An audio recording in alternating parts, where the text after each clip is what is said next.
It is day 8 of the Russian invasion of Ukraine. Since day one, the only question people have been asking is, what is Putin's endgame?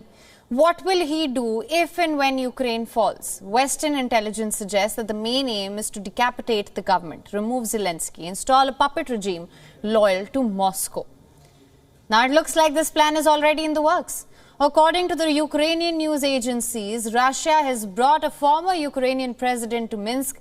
The president in question is Viktor Yanukovych. Reports suggest that Moscow wants to announce him as the new president of Ukraine. Viktor Yanukovych was elected as the fourth president of Ukraine in 2010. He was the last pro-Russian president of the country. In 2014, the Euromaidan protests led to his ouster. Protests erupted across the country, after which Yanukovych backed out of a deal with the EU. This led to massive demonstrations, with Yanukovych being forced to flee the country. The ousted president is said to have first fled from Kiev to Kharkiv before traveling to Russia. Since then, he has been living in exile under the protection of the Kremlin.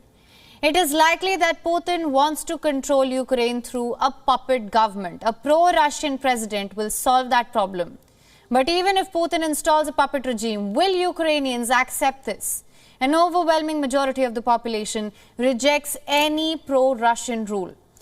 Any such puppet regime would be met with strong resistance, and this could lead to a rise of insurgency across the country. And for more perspective on the situation, we were earlier joined by Lester Munson, a senior fellow at the National Security Institute from Washington, D.C. Listen in. This so-called land bridge from Donbass to Crimea has long been thought to be one of the goals of Russia for its invasion of Ukraine.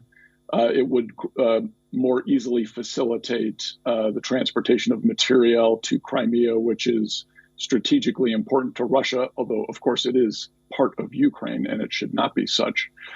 But that is for sure one of the goals of Putin's invasion. There are, of course, other things going on inside Ukraine, aside from just this, the establishment of this land bridge to Crimea. Well, the Black Sea, the Sea of Azov, this area is strategically important to the Russians in their view of the world, in Vladimir Putin's view of the world. And the naval base at Sevastopol is likely something that he would like to augment. So this, I suppose, from a purely military point of view, this makes some sense. However, that does not change the fact that this is an invasion of a sovereign nation. This invasion actually started in 2014 when Russia went into Crimea and the Donbass. This is a continuation of that effort here 8 years later.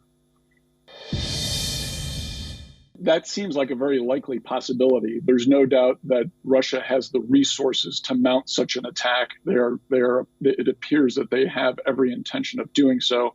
However, we can't not note the problems they have had thus far with the invasion of Ukraine. It has gone much slower, clearly, than their plans had indicated. They're having much more trouble making progress. The Ukrainians, as you pointed out, are putting up one heck of a fight. And I think they are energized by the reception they're getting around the world. There is material support, weapons support coming into the Ukrainians now that they were unlikely to have received just a couple of weeks ago. So it's unclear to me exactly what is going to happen. What we're seeing is stiff resistance from the Ukrainians, but also a lot of resources on the Russian side. WION is now available in your country. Download the app now. Get all the news on the move.